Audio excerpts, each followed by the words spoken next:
City cable ప్రేక్షకులకు నమస్కారం. నేను మీ శ్రీనివాస్. వివరాలకు వెళ్ళే ముందు హెడ్లైన్స్ ఒకసారి చూద్దాం.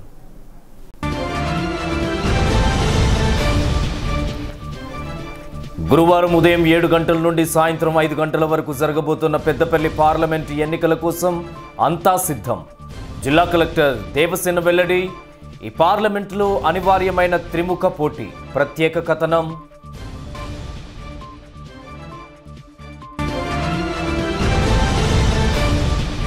పకడ్బందీ బందోబస్తు చర్యలు చేపట్టాం.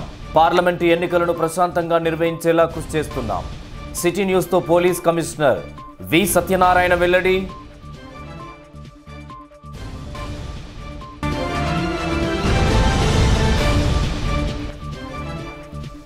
పార్లమెంటు ఎన్నికలను ప్రతిష్టాత్మకంగా భావిస్తున్న ప్రధాన రాజకీయ పార్టీలు. గెలుపు పట్ల ఎవరికి వారే ధీమాను వ్యక్తం చేస్తున్న అభ్యర్థులు. Special story.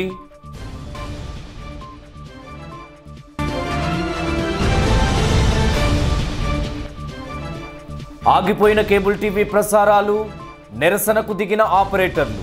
ట్రాయ్ నిబంధనలకు అనుగుణంగా ఛానళ్లను ఎంపిక చేసుకోండి. కేబుల్ టీవీ ఆపరేటర్లతో సహకరించండి. వినియోగదారులకు సిటీ కేబుల్ ఎండి బాలసాని స్వామి గౌడ్ విజ్ఞప్తి.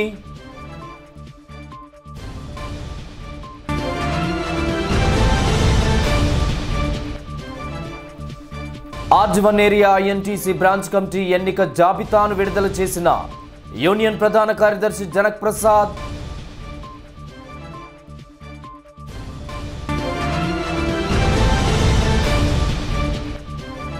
వేసవి సందర్భంగా కని మెయిన్ చౌరస్తా వద్ద చలివేంద్రం ఏర్పాటు చేసిన ముస్లిం వెల్ఫేర్ ఆర్గనైజేషన్. ప్రారంభించి ఆర్గనైజేషన్ సేవలను అభినందించిన కార్పొరేషన్ కమిషనర్.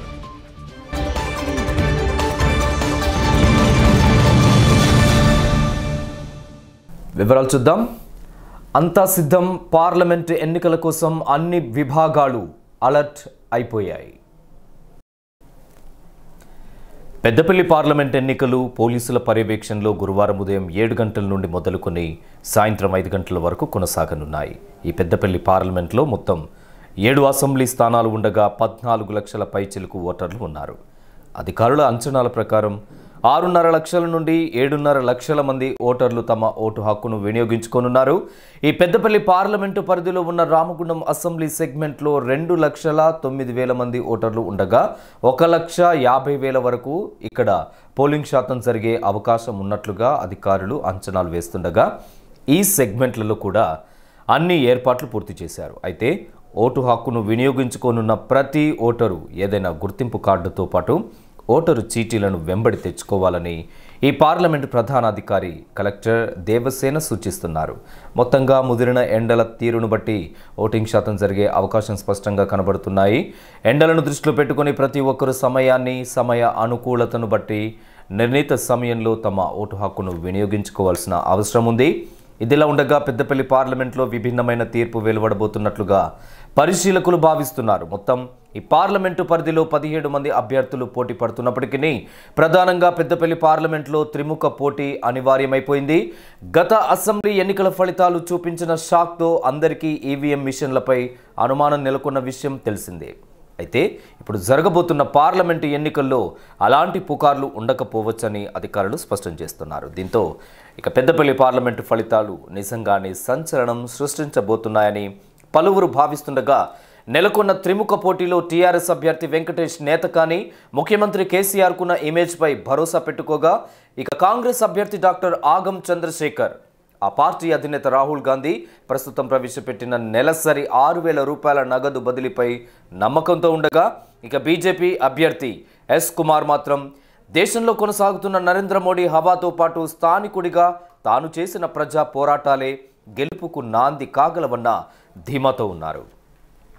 అయితే ఎవరి ధీమా ఎలా ఉన్నా అభ్యర్థుల భవితవ్యం తేల్చేది మాత్రం ఇక ఓటర్లే. ప్రజల తీర్పు ఎలా ఉండబోతుందనేది ఈవీఎంలో మే నెల 23న ఫలితాలు వెలువడనున్నాయి. ఈ తీర్పు కోసం ఇక వేచి చూద్దాం.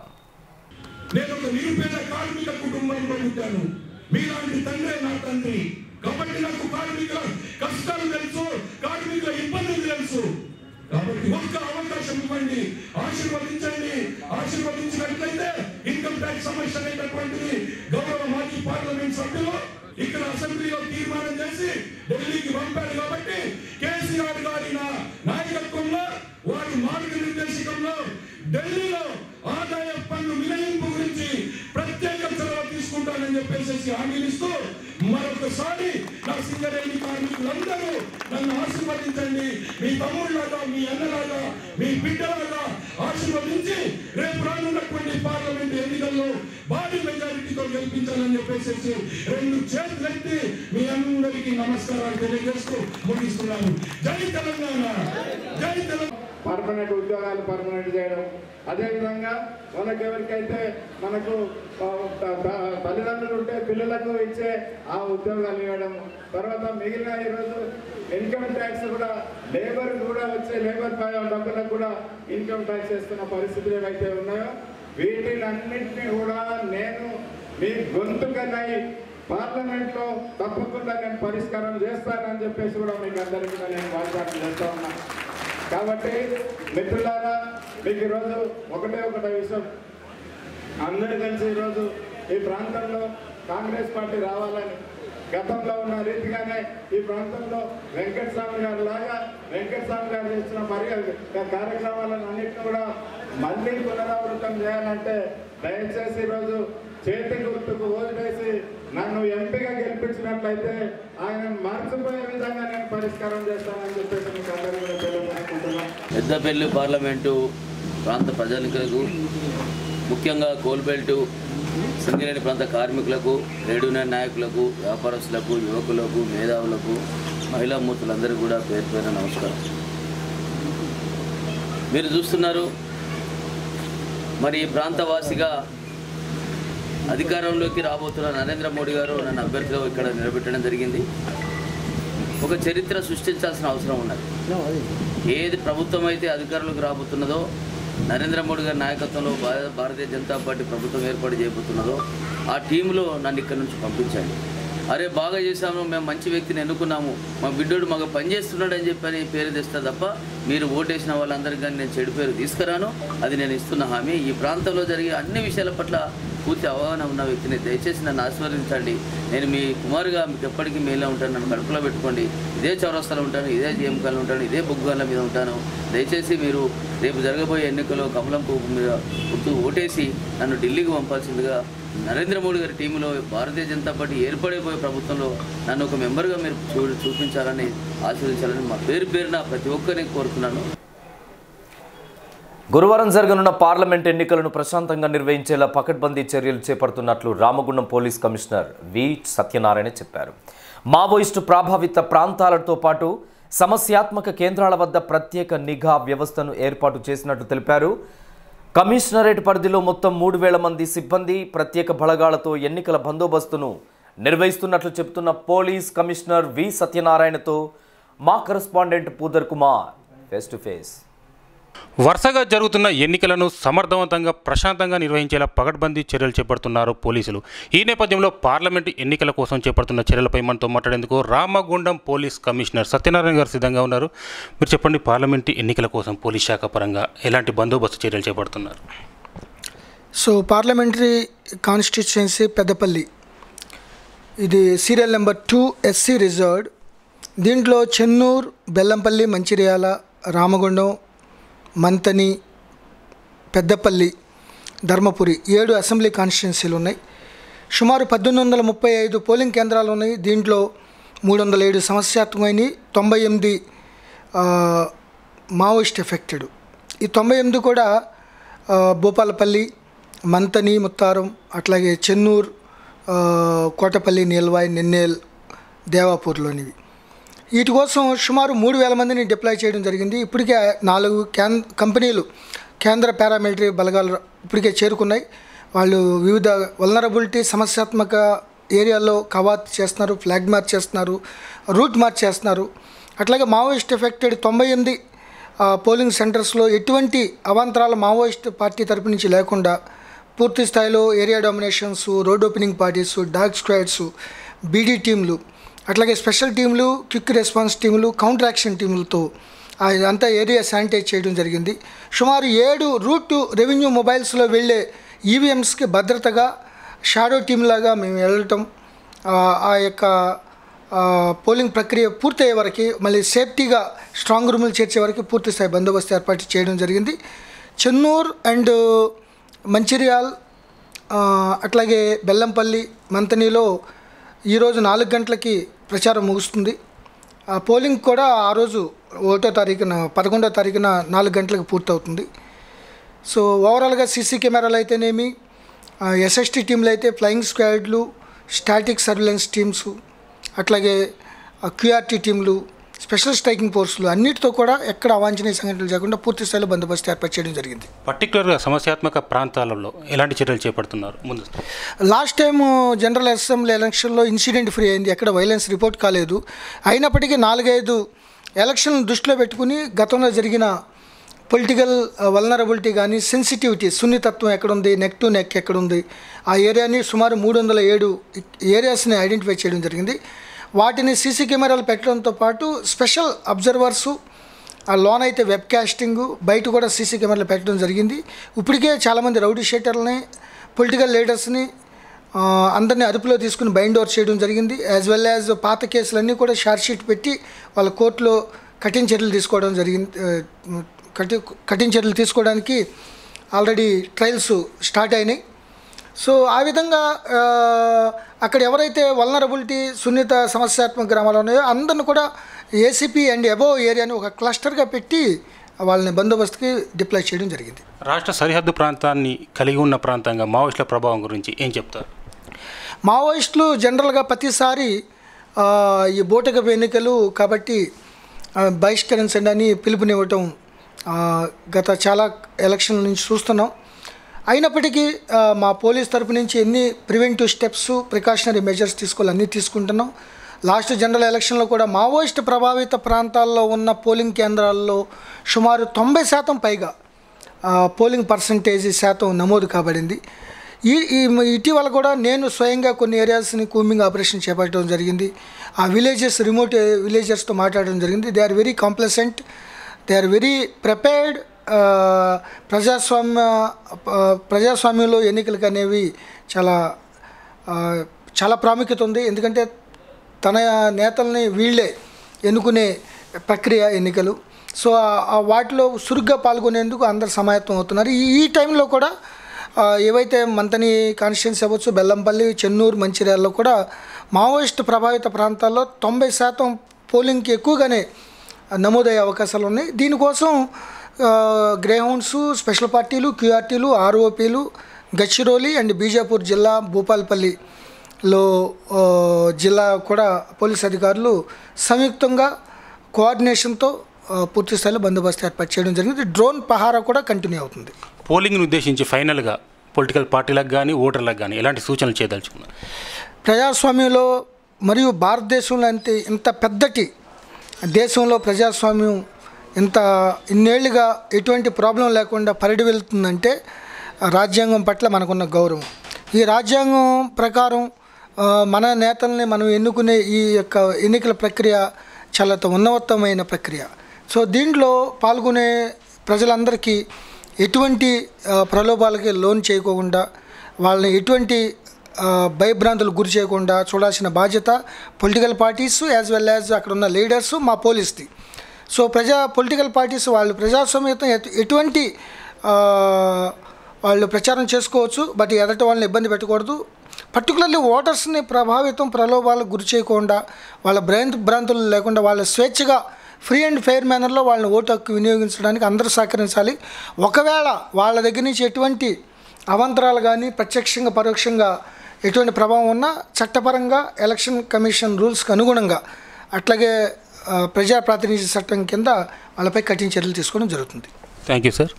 గత ఎన్నికల మాదిరిగానే ప్రస్తుతం జరుగుతున్న పార్లమెంటు ఎన్నికలను కూడా ఎలాంటి అవాంఛనీయ సంఘటనలు చోటు చేసుకోకుండా ప్రశాంతంగా నిర్వహించేలా పోలీస్ శాఖ పరంగా పకడ్బందీ చర్యలు చేపడుతున్నామని పోలీస్ కమిషనర్ సత్యనారాయణ గారు చెప్తున్నారు. అలాగే సమస్యాత్మక ప్రాంతాలపై ప్రత్యేక దృష్టి సారిస్తున్నామని చెప్పుకొస్తున్న పరిస్థితి. కెమెరా పర్సన్ శ్రీనివాస్తో కుమార్, సిటీ న్యూస్, గోదావరికని. పార్లమెంటు ఎన్నికలను ప్రతిష్టాత్మకంగా భావిస్తున్నాయి ప్రధాన రాజకీయ పార్టీలు. విజయమే లక్ష్యంగా ప్రతివ్యూహాలతో ముందుకు సాగుతున్న పరిస్థితులు కనిపిస్తున్నాయి. ఈ నేపథ్యంలో పెద్దపల్లి పార్లమెంటు ఎన్నికల పోరు రసవత్తరంగా కొనసాగే అవకాశాలు గోచరిస్తుండగా స్థానికంగా నెలకొన్న పొలిటికల్ పిక్చర్పై మా కరెస్పాండెంట్ పూదర్ కుమార్ అందిస్తున్న ఓ స్పెషల్ రిపోర్ట్.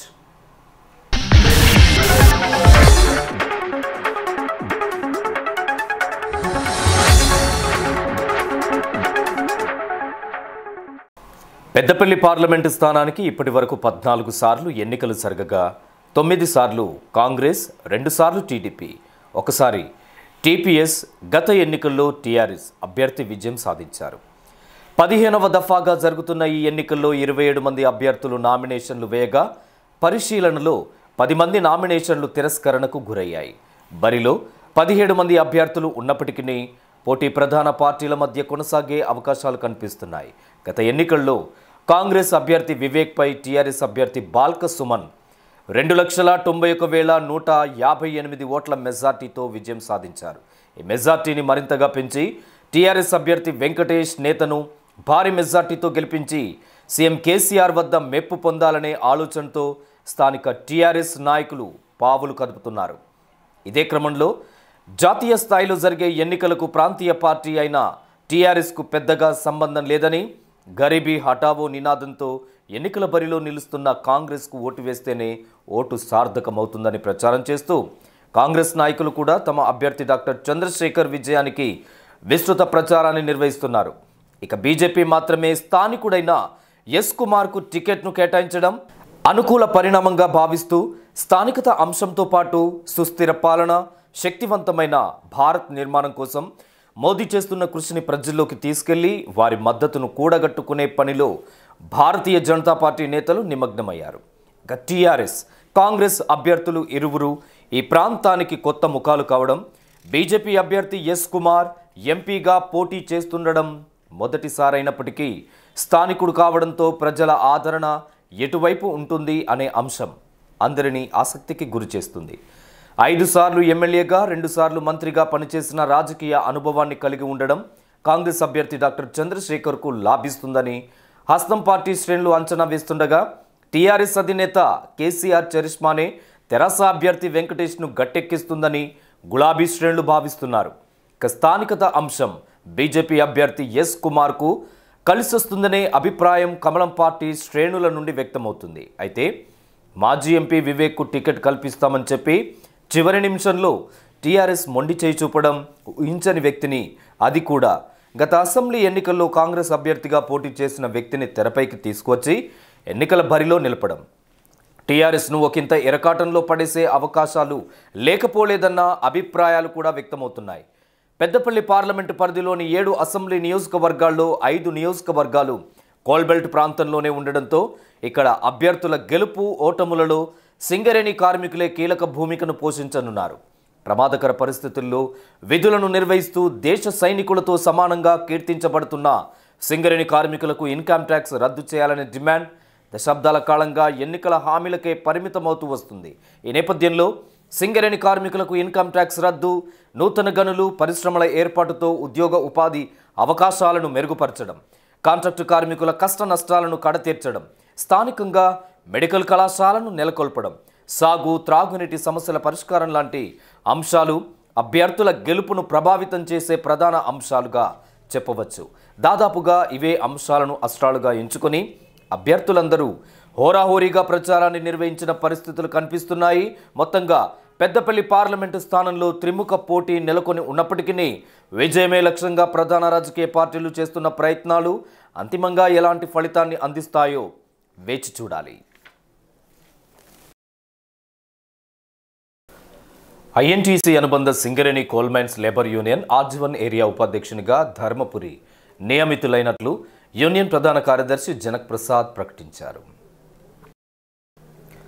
బుధవారం ఉదయం గోదావరికని ప్రెస్ క్లబ్లో ఏర్పాటు చేసిన విలేకరుల సమావేశంలో జనక్ మాట్లాడుతూ నూతనంగా ఎంపికైన ఆర్జీవన్ బ్రాంచ్ ఐఎన్టీసీ కమిటీని వెల్లడించారు. ధర్మపురి ఉపాధ్యక్షునిగా ఎన్నిక కాగా కోఆర్డినేటర్గా కె సదానందం, సీనియర్ సెక్రటరీగా గడ్డం కృష్ణ, బ్రాంచ్ సెక్రటరీలుగా డి రాజేందర్, ఆరపల్లి శ్రీనివాస్, తడగొండ నర్సయ్య, ఎం సాగర్, ఆఫీస్ సెక్రటరీగా గడ్డం వెంకటేశ్వర్లు, కోశాధికారిగా అలావుద్దీన్ నియమితులైనట్లు జనక్ ప్రసాద్ చెప్పారు.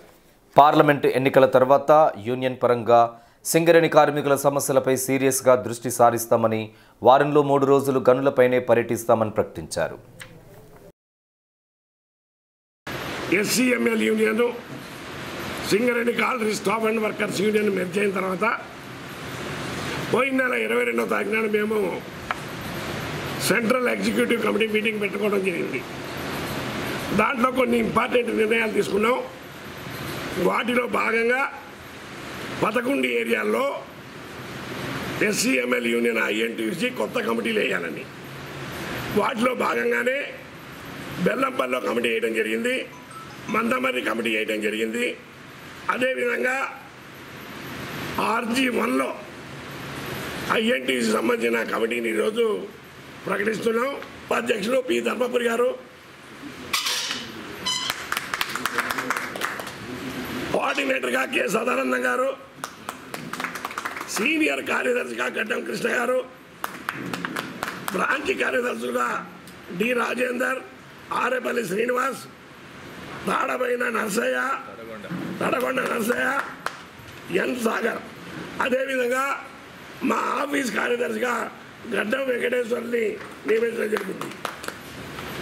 యూనియన్ పటిష్టంగా ఉండాలా, కార్మికుల సమస్యలు ఎప్పటికెప్పుడు అటెండ్ కావాలని ఉద్దేశంతో వారానికి 3 రోజులు బాయిల మీద తిరగాలని, వాళ్ళ సమస్యలు తెలుసుకొని బాయి లెవెల్లో పరిష్కారం అయితే బాయి లెవెల్లో, ఏరియా లెవెల్ అయితే ఏరియా లెవెల్లో, అదేవిధంగా కార్పొరేట్ లెవెల్ అయితే కార్పొరేట్లో పరిష్కరించాలని చేసుకున్నాం.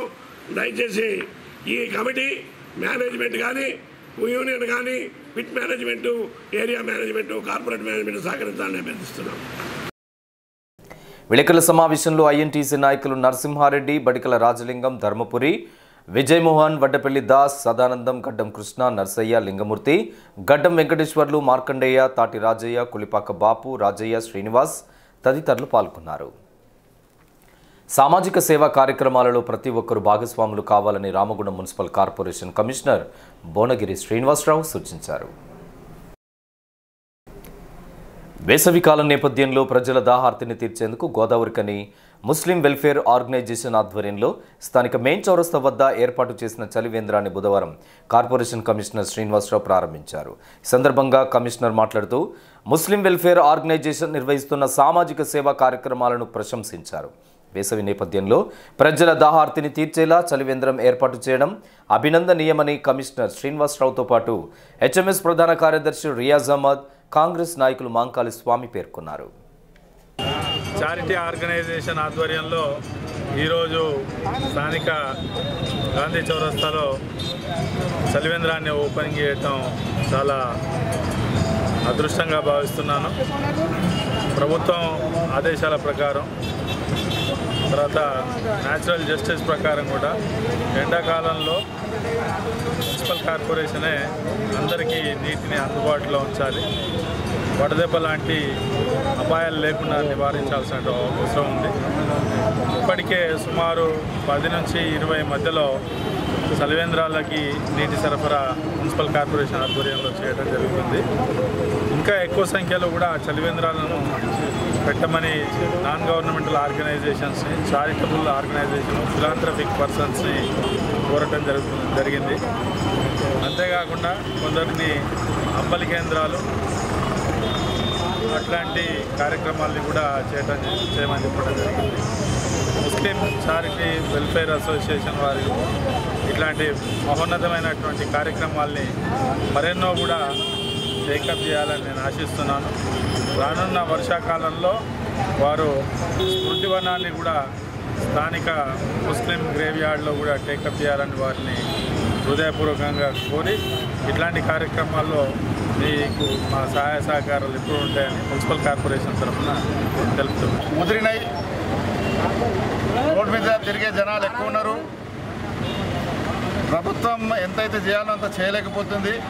అయినా కూడా ముస్లిం వెల్ఫేర్ ఆర్గనైజేషన్ తరఫున ఈ చౌరస్తాలో నడిబొడ్డున వాటర్ కూలర్తో సహా సొంత పైసలతో చలివేంద్రం ఏర్పాటు చేసినందుకు వాళ్ళకి అభినందిస్తున్నాను. ఇదే పద్ధతిలో గోదావరికంలో కంప్లీట్ ప్రభుత్వం మీదనే ఆధారపడి ఉండకుండా ప్రతి బస్తీలో ఇటువంటి చలివేంద్రాలు పెడితే ఇది పుణ్యం చేసే పని. దీంతో ఎవరేం ఆశించవలసిన అవసరం లేదు. అందులో ఈ వార్డు కార్పొరేటర్ స్వామి గారు కూడా ఇక్కడ ఉన్నందుకు మాకు ఇంకా సంతోషం. అందరం కలిసి సామాజిక సేవ పబ్లిక్ ఆపదలు ఉన్న పబ్లిక్ ఆదుకోవాల్సిన బాధ్యతగా మరోసారి మన హాజీబాయికి కృతజ్ఞతలు. వెల్ఫేర్ చారిటీ అసోసియేషన్ పక్షాన ఈరోజు చౌరస్తాలో పెద్ద ఎత్తున చలివేంద్రం ఏర్పాటు చేయడం జరిగింది. సోదరుడు హాజీబాయి, రియాజ్బాయి వీళ్ళందరి మిత్ర బృందం కూడా ఏదైతే ఈ చౌరస్తా ప్రాంతం ఉన్నదో ఈ ప్రాంతంలో రోజుకు దాదాపుగా 20 నుంచి 40 వేల మంది ఈ ప్రాంతం నుంచి ప్రయాణిస్తూ ఉంటారు. ఇక్కడ నుంచి అనేక గ్రామాలకు కూడా ప్రజలు వెళ్ళి వస్తూ ఉంటారు. వాళ్ళందరినీ దాహార్తిని తీర్చాలనే ఒక సదుద్దేశంతో మంచి సంకల్పంతో ఈరోజు ముస్లిం వాళ్ళందరూ కూడా బయటకు వచ్చేసి వాళ్ళ చారిటీ పక్షాన ఈ చలివేంద్రాన్ని ఏర్పాటు చేయడం చాలా అభినందనీయం. ప్రజలందరూ కూడా ఈ అవకాశాన్ని వినియోగించుకొని ఎవరైతే ఎండ తీవ్రతను తట్టుకోలేక ఇబ్బందులు పడుతూ ఉంటారో వాళ్ళందరికీ కూడా ఇక్కడ మామూలుగా కుండలలోనే కాకుండా ఒక ఫ్రిడ్జ్ ఏర్పాటు చేసి అందరికీ చల్లని నీరు ఇవ్వాలనే సంకల్పంతో ఒక మంచి కార్యక్రమం తీసుకున్నందుకు వాళ్ళందరినీ అభినందిస్తూ ఉన్నాం. తప్పకుండా రామగుండం పారిశ్రామిక ప్రాంత ప్రజలందరూ కూడా దీన్ని వినియోగించుకోవడమే కాకుండా సేవా కార్యక్రమాల్లో ప్రజలందరూ కూడా ముందుగుండి ఒకరికొకరు తోడుండాలని చెప్పేసి కాంగ్రెస్ పార్టీ పక్షాన కోరుకుంటూ వెల్ఫేర్ చారిటబుల్ ట్రస్ట్ ఆర్గనైజేషన్ ద్వారా చలివేంద్ర కేంద్రం ఏర్పాటు చేయడం జరిగింది. ఎందుకంటే ముస్లిం వెల్ఫేర్ ఆర్గనైజేషన్ స్థాపించి 10 సంవత్సరాలు పూర్తి అయింది. ఈ 10 సంవత్సరాల బట్టినే మేము ఎన్నో కార్యక్రమాలు చేసుకుంటూ పోతున్నాం. ఎందుకంటే మనం ఇక్కడ ఈ గోదావరి పట్టణంలో హిందూ ముస్లింలు అందరం కలిసిమెలిసి ఉండాలనే ఉద్దేశంతో ఇది ఒక సందేశంగా మేము అందరికీ మేము అందరం బాయిగా ఉండాలనే ఉద్దేశంతో ఇది చలివేంద్ర కేంద్రం ఏర్పాటు చేయడం జరిగింది. ఇలాంటి ఇంకా మేము వచ్చే సంవత్సరంలో ఇంకా 4-5 కేంద్రాలు కూడా మేము వచ్చే సంవత్సరం ఖచ్చితంగా ఓపెన్ చేస్తాం. ఇది మొదటిసారిగా మేము ఫ్రిడ్జ్తోని ఇది మా ఆర్గనైజేషన్ సభ్యులందరూ కలిసి దీన్ని మేము ఏర్పాటు చేయడం జరిగింది. కాబట్టి నేను ప్రజలందరికీ కోరేది ఏంటంటే మీరు దాహం తీర్చుకోవాలని మా తరఫున మనవి చేస్తున్నాం.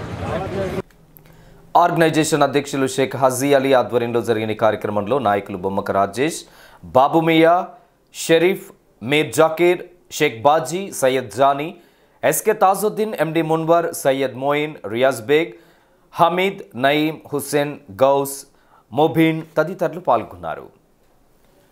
రామగుండం కార్పొరేషన్ పరిధి శ్రీ కామాక్షి దేవి ఏకాంబరేశ్వర స్వామి కళ్యాణ బ్రహ్మోత్సవాలు వైభవంగా జరగనున్నాయి. గత 3 రోజుల నుండి ఈ 12వ వార్షికోత్సవం జాతరను సాంప్రదాయ పద్ధతిలో జరిపిస్తున్నారు. బ్రహ్మోత్సవాల్లో భక్తులు భక్తి శ్రద్ధలతో పాల్గొన్నారు.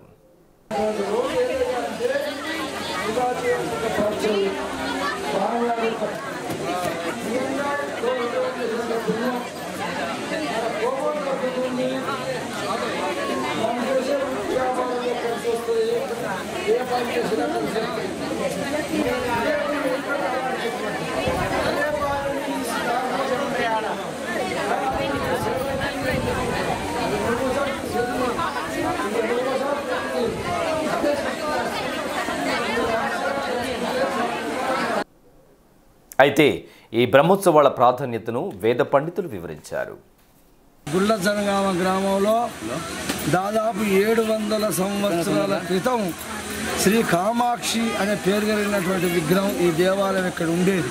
700 సంవత్సరాల నాటి నుంచి మొన్న దాకా దాదాపు 12 సంవత్సరాల క్రితం కూడా వాటి యొక్క ఆనవాళ్ళు మనకి ఇక్కడ ఆధారం ఉండేది. అమ్మవారి విగ్రహం కూడా ఉండేది. కాకపోతే అది ఆ కాలంలో ముస్లింల దాడుకు అది మూగపోయి ఆ దేవాలయం మామూలుగా పందిరి తప్ప ఇంకేం లేకుండా 12 సంవత్సరాల క్రితం మళ్ళీ ఈ గ్రామ పెద్దలందరూ కలిసి గోదావరి కనులో ఉన్నటువంటి భక్తులు, ఈ ప్రాంతంలో చుట్టుపక్కల ఉన్నటువంటి వాళ్ళు కుల మత వర్ణ వర్గ విచక్షణ లేకుండా అన్ని కులాల వాళ్ళు పూర్వం నుంచి ఉన్నటువంటి దేవాలయం కామాక్షి దేవాలయాన్ని మళ్ళీ మనం అభివృద్ధి తీసుకురావాలి అని చెప్పి గోదావరికి అని అయితేనే చుట్టుపక్కల జిల్లా పెద్దపల్లి అయితే చుట్టుపక్కల గ్రామంలో వాళ్ళందరూ కూడా కలిసికట్టి పెద్ద చిన్న కులమత భేదాలు లేకుండా ఆ స్వామివారి యొక్క మందిర నిర్మాణం అమ్మవారి యొక్క మందిర నిర్మాణం చేశారు.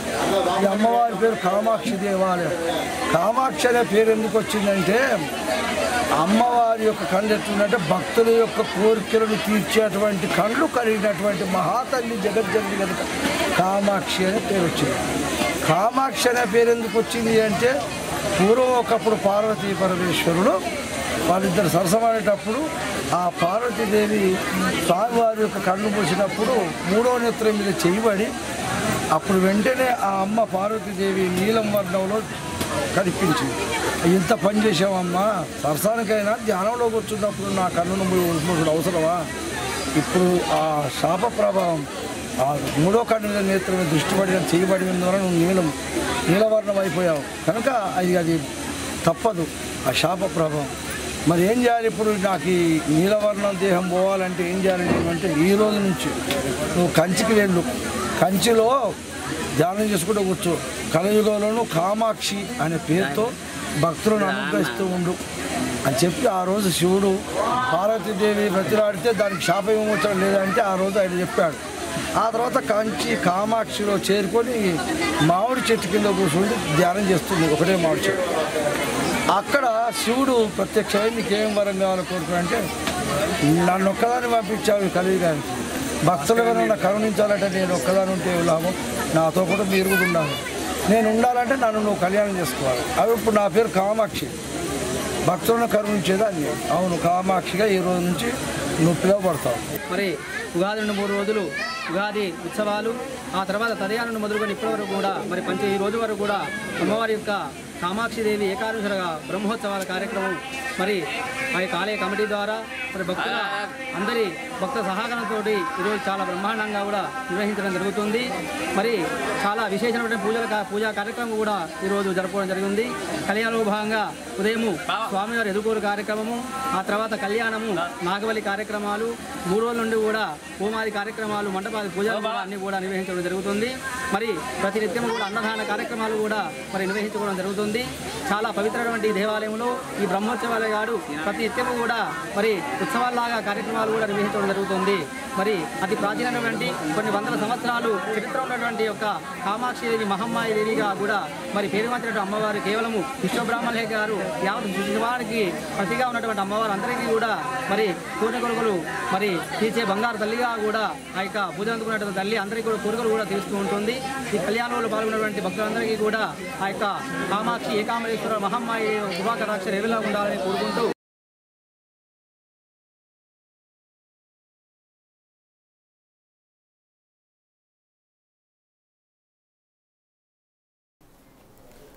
స్వచ్ఛంద సేవ కార్యక్రమాలు సంఘ జీవనంలో సమానత్వాన్ని, మానవత్వాన్ని ఆవిష్కరిస్తుందని స్వచ్ఛంద సంఘాల ఐక్యవేదిక ముఖ్య సలహాదారులు దయానంద్ గాంధీ పలువురు స్పష్టం చేశారు. గోదావరికని ఎల్బీ నగర్ చౌరస్తాలో శ్రీ కళా నిలయం స్వచ్ఛంద సంస్థ విజయమ్మ ఫౌండేషన్ సంయుక్త నిర్వహణలో స్వచ్ఛంద సంఘాల ఐక్యవేదిక ఆధ్వర్యంలో ఏర్పాటు చేసిన చలివేంద్రాన్ని ప్రారంభించారు. ఈ సందర్భంగా పలువురు మాట్లాడుతూ ఈ తరహా సేవా కార్యక్రమాలు స్ఫూర్తిదాయకంగా ఉంటున్నాయన్నారు. విజయమ్మ ఫౌండేషన్ సారథ్యంలో అన్ని స్వచ్ఛంద సంఘాలు పారిశ్రామిక ప్రాంతంలో 40 రోజుల పాటు వరుసగా సేవా కార్యక్రమాలు చేపడుతున్నామని వారు తెలిపారు. విజయమ్మ ఫౌండేషన్ మన రామగుండం ఎమ్మెల్యే మా స్వచ్ఛంద సంఘాల ఐక్యవేదిక గౌరవాధ్యక్షుడు కోరకంటి చందర్ సూచన మేరకు ఆయన సౌజన్యంలో మీ పారిశ్రామిక ప్రాంతంలో 40 రోజుల పాటు వరుసగా ఒక సేవా కార్యక్రమాలను చేపట్టడానికి మేము ముందుకు రావడం జరిగింది. ఇప్పటికే సహారా దివ్యాంగుల స్వచ్ఛంద సేవా సంఘం ఆ దివ్యాంగులకు, పేద దివ్యాంగులకు సహాయం చేయడం జరిగింది. ఇట్లా మేము సేవా కార్యక్రమాలు చేస్తూనే ఉన్నాం. అందులో భాగంగా ఈరోజు ఒక మంచి కార్యక్రమం, మహత్తరమైన కార్యక్రమం. ఈ ఎండాకాలంలో ఈ ప్రాంతంలో వేసవి అనేది చాలా తీవ్రమైనటువంటి రూపంలో ఉంటుంది. దాహార్తి అనేది చాలా బాగా ఉంటుంది. ఈ ప్రాంత పాఠశాలలకు దాహార్తిని తీర్చడం కోసం శ్రీ కళా నిలయం స్వచ్ఛంద సేవా సంఘం గడ్డం సనత్ కుమార్ నేతృత్వంలో, నాయకత్వంలో మేము ఈ ఎల్బీ నగర్ చౌరస్తాలో ఒక చలివేంద్రాన్ని ఏర్పాటు చేయడం జరిగింది. శ్రీ కళా నిలయం స్వచ్ఛంద సేవ సంస్థ అధ్యక్షులు గడ్డం సనత్ కుమార్ ఆధ్వర్యంలో జరిగిన కార్యక్రమంలో పలు స్వచ్ఛంద సంఘాల బాధ్యులు గడ్డం శ్యామ్ కుమార్, సురభి శ్రీధర్, షేక్ జమీల్, శివకుమార్, సతీష్, గోలివాడ చంద్రకళ, చింతరెడ్డి సంతోషరెడ్డి, ముద్దసాని సంధ్యారెడ్డి, చిప్ప రజిత, ఇందారపు సునీత, రాజమణి తదితరులు పాల్గొన్నారు. కేబుల్ టీవీ ప్రసారాల్లో మార్పులు అనివార్యమైపోయాయి. దశాబ్దాల కాలం నుండి ఎవరి ప్రమేయం లేకుండా తక్కువ ఛానళ్లతో కేబుల్ టీవీ ప్రసారాలు సాఫీగా జరిగాయి. అయితే ప్రస్తుతం ప్రభుత్వ కనుసన్నల్లో ట్రాయ్ నిబంధనల ప్రకారం కేబుల్ టీవీ ఛార్జీల ధరలు ఉండాలనడంతో మార్పులు అనివార్యమైపోయాయి. ట్రాయ్ నిబంధనల ప్రకారం అర్ధరాత్రి నుండి కేబుల్ టీవీ ఛానళ్లన్నీ ఎన్స్క్రిప్ట్ కావడంతో టీవీలన్నీ మూగబోయాయి. దీంతో కేబుల్ టీవీ ఆపరేటర్లకు వినియోగదారుల నుండి ఒత్తిడి రావడంతో కేబుల్ టీవీ ఆపరేటర్లు స్థానిక సిటీ కేబుల్ కార్యాలయంలో నిరసనకు దిగారు. సిటీ కేబుల్ నిర్వాహకులు Balasani Swamy Goud, cable TV senior ఆపరేటర్లు నక్క జిమ్మి, మంతని సంపత్, మధుసూదన్ రెడ్డి, పిట్టల సురేష్, కరీం, ఖాదీర్, కళ్యాణ్ రెడ్డి, కిషన్, గురుమూర్తి, సలీం, కాశీపేట బాబుల మధ్య కొద్దిసేపు చర్చలు జరిగాయి. ఎన్క్రిప్ట్ అయిన ఛానల్ అన్నింటిని వినియోగదారుల అభిప్రాయాలు ఇష్టం ప్రకారం ఆ ఛానళ్ల ధరలను ముందే చెల్లిస్తే సంబంధిత కేబుల్ టీవీ ఆపరేటర్ల ద్వారా ప్రసారాలు కొనసాగుతాయని, సహృదయంతో ట్రాయ్ నిబంధనల ప్రకారం ప్రసారాల ఎంపికలో వినియోగదారులంతా కేబుల్ టీవీ ఆపరేటర్లతో సహకరించి తమకు కావలసిన ప్రసారాలను ముందే సెలెక్ట్ చేసుకోవాలని సిటీ కేబుల్ నిర్వాహకులు స్వామిగౌడ్ కోరారు. గోదావరిఖండ్లోని ట్రాక్టర్లపై పనిచేస్తున్న డ్రైవర్లు, ఇతర కార్మికులు 3 రోజులు చేస్తున్న సమ్మెను విరమించారు. ఈ మేరకు డ్రైవర్లకు, కార్మికులకు ట్రాక్టర్ యాజమాన్ల మధ్య జరిగినటువంటి చర్చలు సఫలం కావడంతో సమ్మె విరమించారు. అయితే ప్రస్తుతం ఉన్న నిత్యావసర వస్తువుల ధరలకు అనుగుణంగా డ్రైవర్లకు, ఇతర కూలీలకు జీతాలు చెల్లించేందుకు ఒప్పందం జరిగిందని ట్రాక్టర్ యాజమాన్ల సంఘం అధ్యక్షులు దేవేందర్ రెడ్డి తెలిపారు. ఈ మధ్యకాలంలో పెరిగిన డీజిల్ మరియు ఆటో స్టోర్ స్పేర్ పార్ట్స్, ముఖ్యంగా డ్రైవర్లు, ట్రాక్టర్పై పనిచేసిన కార్మిక వేతనాలు పెరిగినందున ట్రాక్టర్ యజమానుల జీవితాలు ప్రశ్నార్థకంగా మారాయి. కావున పాత రేట్లకు ట్రాక్టర్లు నడిపే పరిస్థితి లేనందున గురువారం నుండి ట్రాక్టర్ యాజమాన్యం 3 రోజులు బంద్కు పిలుపుని ఇవ్వడం జరిగింది. మళ్ళీ యథావిధిగా కొత్త రేట్ల ప్రకారం సోమవారం నుండి ట్రాక్టర్లు నడుస్తాయని కస్టమర్లకు తెలియడం జరుగుతుంది. దీనికి కస్టమర్లు మరియు ట్రాక్టర్ యజమానులు సహకరించగలరని కోరుతున్నాం. ఈ కార్యక్రమంలో సంఘం నాయకులు రవీందర్ రెడ్డి, దోనూరి రాజు, సంపత్ రెడ్డి, కుమారస్వామి, శ్రీను, ఆరెపల్లి హరీష్, మేకల పోషం, మంతిన్ రాజయ్య, జావీద్, భూమయ్య, నాని, జిఎన్ రావు, సుధాకర్, సాగర్ తదితరులు పాల్గొన్నారు. ఈ వార్తలు ఇంతటితో సమాప్తం. తిరిగి మరిన్ని విశేషాలతో మళ్ళీ కలుసుకుందాం. అంతవరకు సెలవు. నమస్కారం.